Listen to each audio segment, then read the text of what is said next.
Earlier this year, I stepped into the cage, and it taught me more about business than any book or course ever could.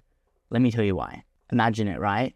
You're standing across from someone else. You're about to get into a fist fight with them. There's nothing between you but 4-ounce gloves and your own self-belief. The stakes are high. Your friends and family are watching. You've trained for 20 weeks for this single moment. Everything's on the line. Your heart's racing. In that moment, you find out what you're truly made of. First lesson that the cage taught me is that preparation is everything. You can't just walk into the cage without training. The same is true with business. If you want to succeed in business or any aspect of your life, you need to learn skills first. You need to hone those skills and train those skills.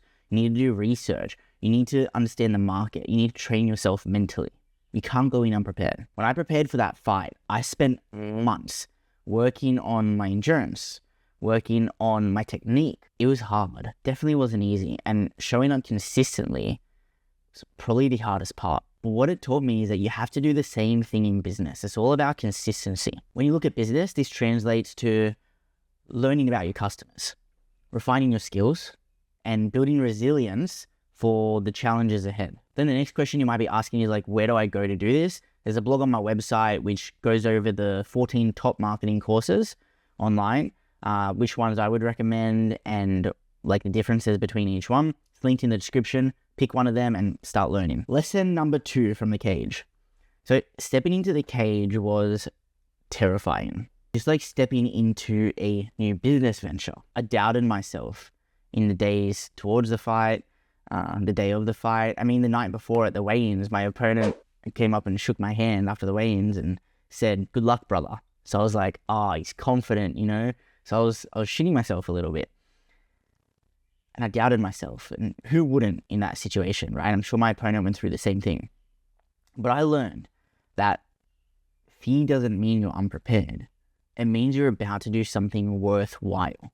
In business, fear is always there. Whether you're launching a new product or you're going for a new goal or you're putting yourself out online for the first time, fear means growth is happening. I remember a friend of mine who was terribly afraid to put herself out there on camera and record videos and put them online and send them to clients.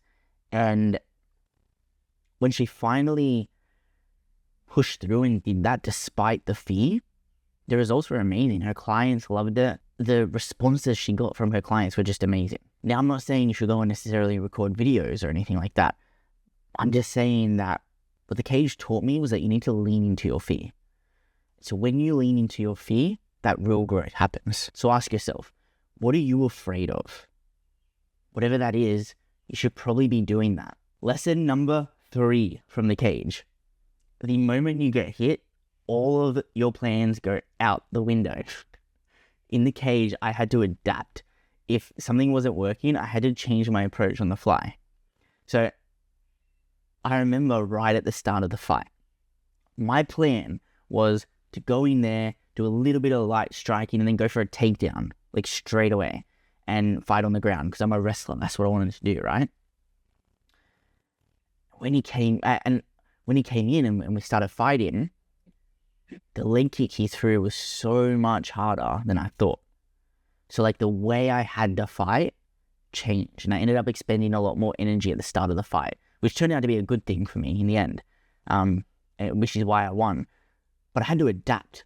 I had to like go in hard with the stand-up fighting, like the striking at the start of the fight to match his kicks, to make him feel worried with my stand-up game as well. I didn't want him to feel confident, because then that would like tear me down the rest of the fight. So I had to adapt my strategy slightly at the start, simply because of a leg kick he threw. Another thing that I had to adapt was there was a moment in the fight where we were clinching. And I went in for a judo throw, and I wanted to get a big judo throw. Judo is my strong suit. I love judo. Would have loved to get a judo throw in this fight, but I went for this judo throw where you like put your legs in between and try to flip him over. But as I did the throw, and we separated, he clocked me right in the face with a good, I think it was an overhand. And I remember I felt that one. I was like, oh, damn. And then I remember I had so much adrenaline. I was like, yeah, come on. And we kept fighting, you know? But I had to adapt again because I couldn't do any more judo throws. I realized like, hey, it's too risky. I'm going to go in for a throw, and if we separate and I don't land the throw, he's going to clock me.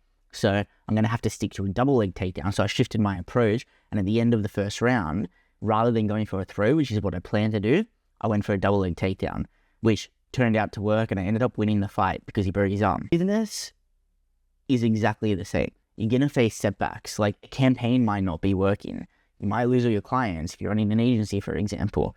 Maybe your e-com product goes dead. The ability to adapt quickly is what separates those who succeed from those who give up. There's been so many times where I've worked on ad campaigns with clients and with myself and other businesses as well, where like something wasn't working and I had to adapt. I remember I was selling e-com products for dog owners, and the products I was selling just weren't working. I put all this effort into this like one dog hoodie, which you like put on your dog, and it just wasn't selling even though I put all this effort in. So I had to adapt and find a different product, and I ended up finding this like dog tennis ball and generated $10,000 off that. So I had to adapt and shift my approach and pivot to actually make money.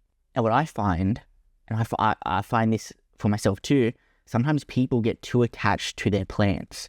So they make a plan and they cling to it and it becomes their identity. Instead of clinging to a specific approach, be adaptable. Be willing to be wrong. That's where the power lies.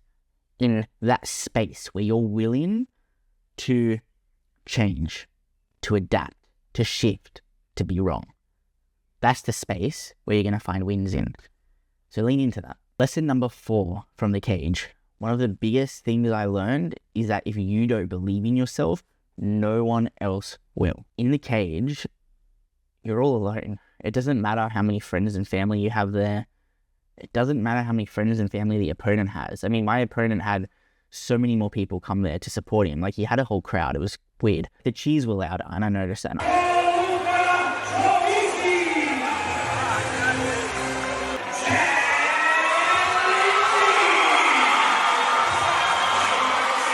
Despite him having that, it didn't change anything in the fight. Like, realistically, you could argue like, oh yeah, if you have more support, it's gonna make you more pumped up and whatever. But reality is, when you're in that cage, you're by yourself. You don't have anyone else to lean on. You don't have anyone else to believe in. It doesn't matter who believes in you or who doesn't believe in you. You have to believe in yourself. And that's the 4th thing that The Cage really taught me. Business is the same. Like, people are gonna doubt you. People are gonna believe in you. Regardless, you have to be your own biggest supporter. Because if you don't, you're not going to win the fight. You're not going to win in the business. If you wait for others to validate you, you're going to be waiting forever. So what I realized in The Cage was that, you know, my friends can cheer, they can boo, but it doesn't matter. Because at the end of the day, I'm the one throwing the punches, I'm the one throwing the kicks, and I'm the one that's got to defend. If you wait for others to validate you, you'll be waiting forever. Just do what you got to do and get it done. Lesson number 5 from fighting in The Cage. In that fight, I took hits, a few hard ones. But the only way to win was to keep getting up, to keep fighting, and to keep moving forward.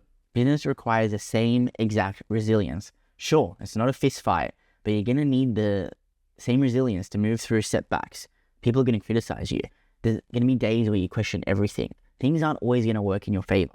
You have to have the resilience to move through that. This is an old saying, and everyone knows it, but success isn't about not getting knocked down. It's about getting back up every single time. It's about stubbornness. That refusal to quit, that stubbornness, is literally your greatest asset. And that's something I learned in The Cage. So what aren't you being stubborn enough about? So what did fighting in The Cage teach me about business? Well, it taught me to prepare like your life depends on it. Taught me to embrace fear as part of the journey. Taught me to be ready to adapt when I need to. It taught me to believe in myself, even if everything's going wrong. And above all, it taught me to be resilient. Business is a fight, not against others, but against your own limits and fears. Oh, I just got chills. The Cage taught me that victory isn't about avoiding hits. It's about rising after each one. So if you've faced battles, whether in business or in your life, I'd love to hear about them. Drop a comment below and share what's kept you going, because that might help someone else keep going in whatever situation they're in. And if you're looking for more lessons on resilience, growth, business, marketing, any of that, hit the subscribe button. And yeah, let's keep fighting together. Let's go. Peace out. All right, see ya.